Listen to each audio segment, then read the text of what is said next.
Paz para todos, seja muito bem-vindo, que bom que você está por aqui.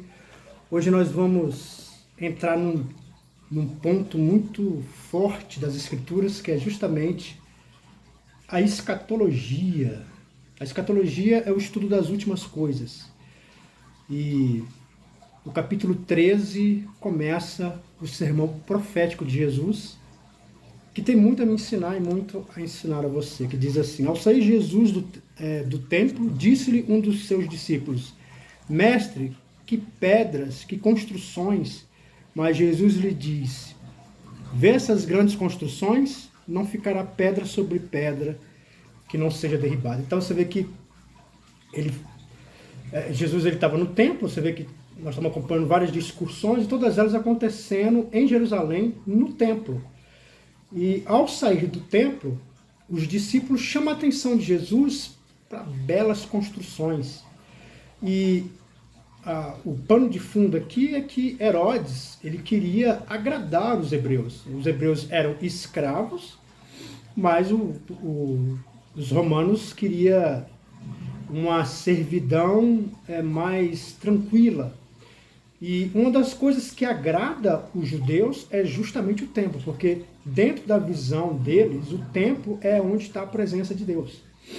Quando Jesus vem, Jesus ele deixa claro que a presença de Deus está em mim e em você, mas naquela época a presença de Deus estava dentro do templo. E hoje eu e você somos o templo de Deus. Mas ao falar isso, ao chamar a atenção de Jesus para a construção, né, uma vez que se Herodes está tendo a boa vontade de fazer reconstruir o templo, ou seja, ornamentando, fazendo o templo ficar cada vez mais bonito, isso significa que entre os romanos e os hebreus haveria uma certa paz durante um certo tempo. Mas Jesus vem e diz que não vai ficar pedra sobre pedra. Isso me lembra um vídeo que me mandaram de uma pessoa muito famosa, que tem mais de quase 2 milhões, né, de seguidores, tanto no Instagram quanto em todas as plataformas que ela resolve falar. E o que ela defende, o que atrai tanta atenção das pessoas, é como você vai ter dinheiro. Como é que você vai ter dinheiro? Você vai ter dinheiro se você aprender a manipular o universo. Então, na visão dela, né, Deus criou o universo, mas o universo por si só tem poder. E uma vez que você vibra no dinheiro, né, é uma palavra que ela utiliza, quando você vibra no dinheiro, você tem uma visão, né, no dinheiro, uma procedência, atitudes, né, em relação ao dinheiro, à prosperidade, dizendo ela que o universo entende e te dá mais. Então você tem que vibrar no dinheiro. E aí é claro que ela mostra a grande riqueza que ela tem e as pessoas vão seguindo e ouvindo, e não é novidade, né? Nessa plataforma aqui do YouTube existe vários conselhos desse nível, de pessoas que fazem vibrações com o universo, outros falam que os anjos que direcionam, outros são as cores, né? Você tem que usar certa cor, a cor influencia se você vai ter dinheiro ou não. Por exemplo, na virada do ano, você tem que usar de branco para trazer prosperidade, alegria, paz. Ou espíritos, né? Você consultar os bons espíritos vão fazer com que você nade no dinheiro. Todo esse papo todo é um pensamento de eu posso manipular o universo. Eu posso manipular os espíritos. Eu posso manipular os anjos. Eu posso manipular tudo para que possa me abençoar. Então, quando você não tem, é porque você não soube fazer a manipulação certa. Mas também não é nada novo. As escrituras falam que os pagãos, eles também faziam oferendas, era uma forma de manipular os espíritos ou os deuses, na visão deles, para que tivesse uma boa plantação, para que tivesse boas colheitas, para que tivesse dinheiro, prosperidade. Então não é nada novo, né? Então o intuito dela é esse, é que você pode manipular para que você possa ser beneficiado. Na igreja evangélica também tem alguns pensamentos, né, que tem o mesmo direcionamento. Você tem como manipular Deus. Se você fizer certas coisas, se você fizer a campanha, se você der a oferta certinha, você vai manipular Deus. Ou seja, Deus vai ser favorável a você por aquilo que você está fazendo. Ou então, você vai ter que dizer palavras de ordens, né, para Deus, como eu decreto, eu determino. E aí Deus se sente obrigado, ele está obrigado a cumprir a promessa de Deus na sua vida. Ou então, certas orações, tantas orações eu faço e isso de alguma forma toca no íntimo de Deus, e Deus agora passa a ser favorável comigo, me perdoando, me entregando aquilo que eu quero ter. Então o papo todo é de eu posso manipular as coisas ao meu favor. E aqui nesse capítulo 13 vai ficar claro que é impossível você manipular Deus. Não tem como você manipular Deus. O que Deus faz é segundo a graça e a vontade dele. Não há como manipular. Então, quando pessoas vierem para você dizer, não, faz essa campanha, 15 campanhas, não estou falando aqui contra as campanhas. Pelo contrário. A campanha, na verdade, é um momento de você aumentar a sua fé e aumentar o seu conhecimento. Porque uma vez que você está na campanha, você vai ler mais a palavra, você vai buscar mais a Deus, e não há problema nenhum nisso aqui. Há problema quando você quer usar isso para manipular Deus. Ou seja, agora Deus, você é obrigado a fazer porque eu fiz isso. Agora você é obrigado a fazer, Deus, porque eu estou fazendo isso. Se eu estou fazendo isso aqui, você tem que cumprir a palavra e tal. Esse é o ponto. O ponto é quando você acha que você pode manipular Deus e você não pode manipular Deus. Por que você não pode manipular Deus? Porque Deus escreve a história. É Ele que determina as coisas. Não há como manipular. Mas é claro que os seguidores têm muitos testemunhos. Você vai ver lá os comentários, as pessoas dão testemunho de que de fato eles vibraram no dinheiro e tal, aquele negócio todo, e conseguiram alcançar o êxito. E a pergunta é como isso é possível? Existem várias passagens na Bíblia que vai nos dar um norte sobre isso. De que Deus, ele acha graça de fazer, de abençoar. Há também passagens que dá a entender que não existe só o poder de Deus atuando na terra. Todo poder vem de Deus, até todo poder e conhecimento vem do Altíssimo. Qualquer conhecimento que você tenha vem de Deus. Conhecimento que, no nosso entendimento, diabo tem, e o poder que ele tem vem de Deus. Deus achou graça, Deus permitiu dentro dos seus propósitos. Então, no nosso entendimento, a resposta para isso é porque Deus cura, porque ele é incontrolável, você não tem como manipular. Deus faz o que quer, como quer, a hora que quer. Ninguém pode dizer não para Deus. Deus faz como quer, da forma que quer. Ele cura quando ele acha graça, mas também há informações de que poderes espirituais do mal trazem também cura, e o principal, que eu acho que é o que mais acontece, é Deus punindo, trazendo cura. Então Deus traz cura não é só para abençoar, mas também traz para punir, uma vez que você quer acreditar na mentira. Então,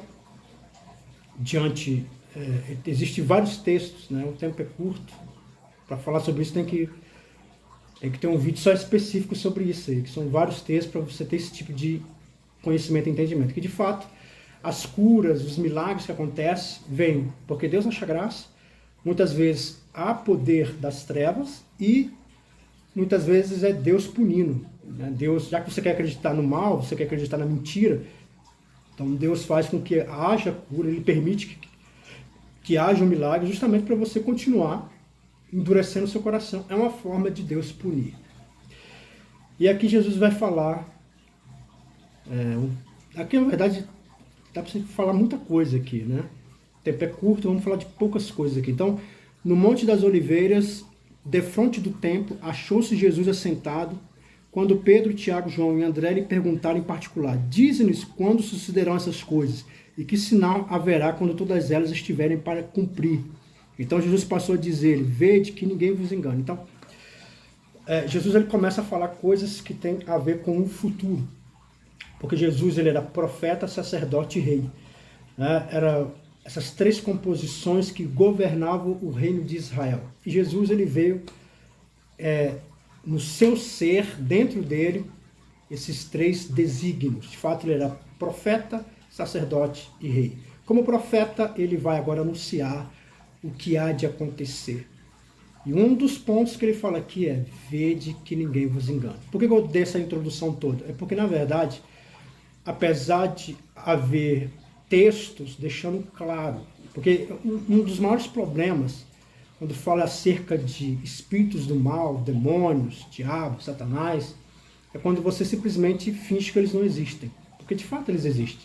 Ou então quando você atribui tudo a eles, como algumas seitas aí, algumas religiões que tudo atribui ao diabo, né? O diabo, tudo é ele, tudo é ele. Ora, se tudo é o diabo, então logo você não tem responsabilidade nenhuma. Logo não são suas concupiscências. O que eu costumo dizer é que de fato o que acontece é uma intensificação. O diabo ele intensifica suas concupiscências, né? Você é o culpado das suas próprias tentações, né? Está dentro de mim, está dentro de você. Nós temos as nossas concupiscências.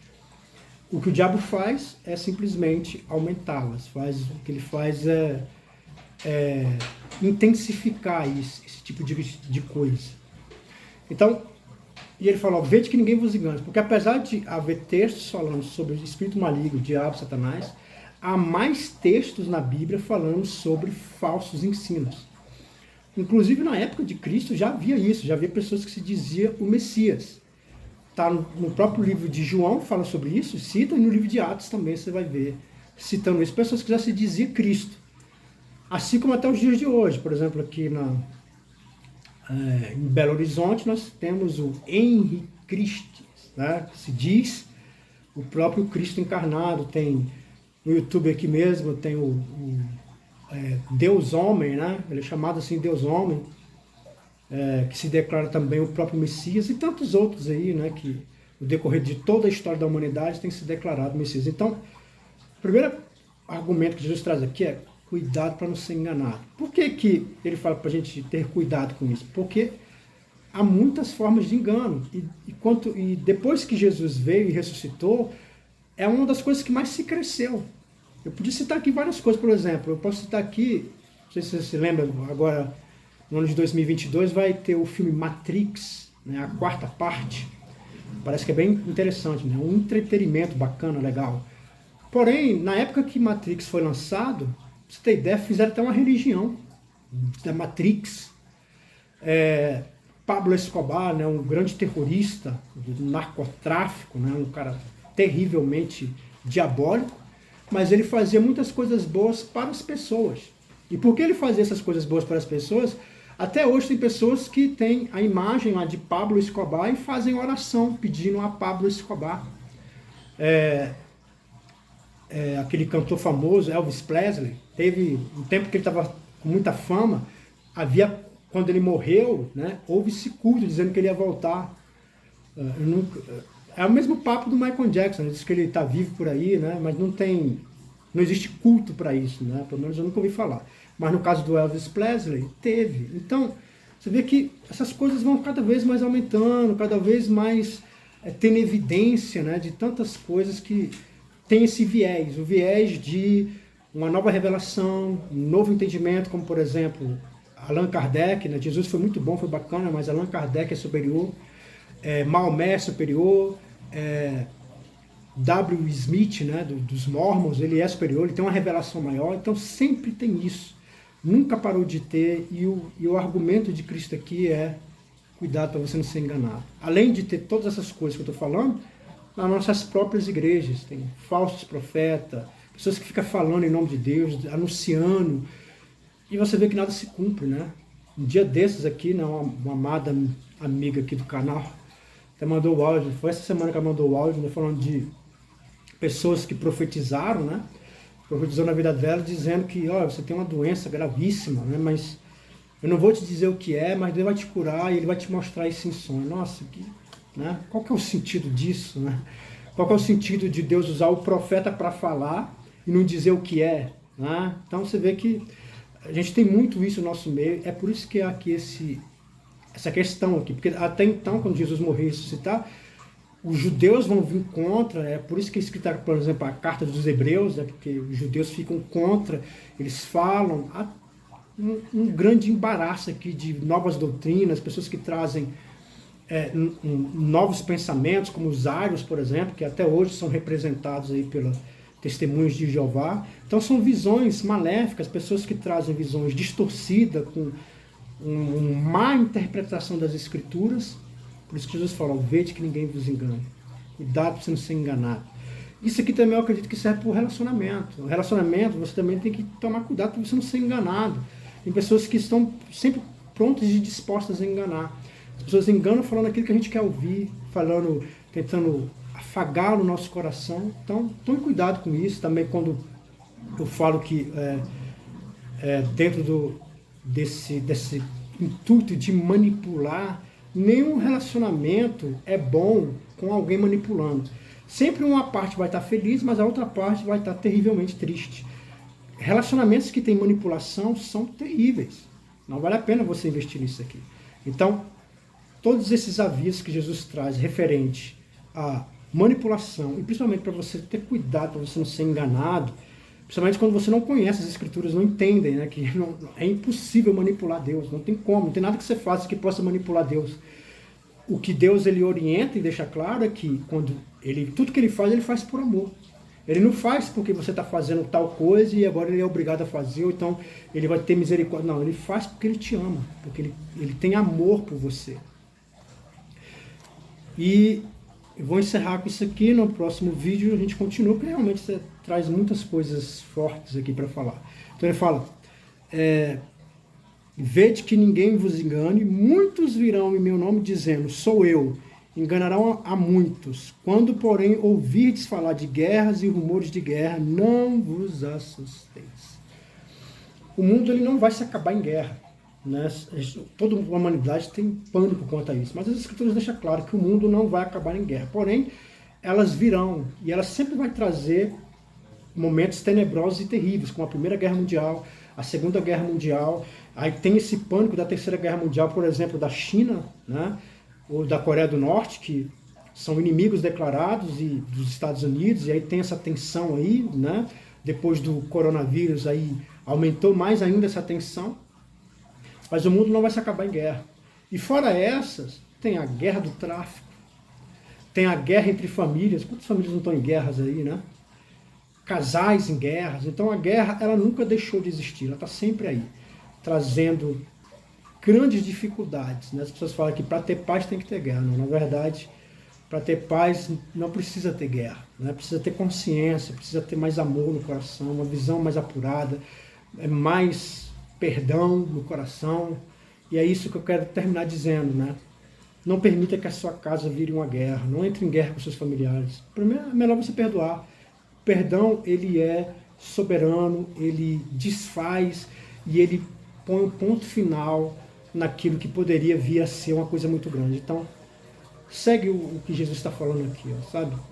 Rumor de guerra sempre vai existir, mas vamos buscar a paz. A paz com o próximo, a paz dentro da tua casa. Eu tenho certeza que tudo vai ficar muito bem. Amém, irmãos?